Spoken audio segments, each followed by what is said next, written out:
This warning has been issued by the Special Anomalies of Blizzardia. This is an update to a civil danger warning issued on the 6th of January 2026. Emergency services are still struggling due to massive amounts of snow. The Blizzardia Weather Research is currently trying to find out what's causing this endless snowing. We also have some updates regarding the Frost Dimension. We have somehow missed one entity. Only after checking the footage on one of the cameras we have found an entity that we have named the Ice of Insanity. The researcher that was the nearest to the portal reported seeing other entities, unnatural shapes, reality-breaking things that the camera couldn't find.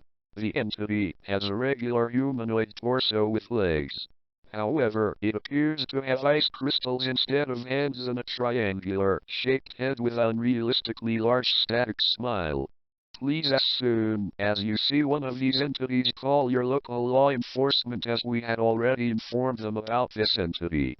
The entity seems to cause hallucinations to its victims to make them go insane so that other entities can either infect them or take them away.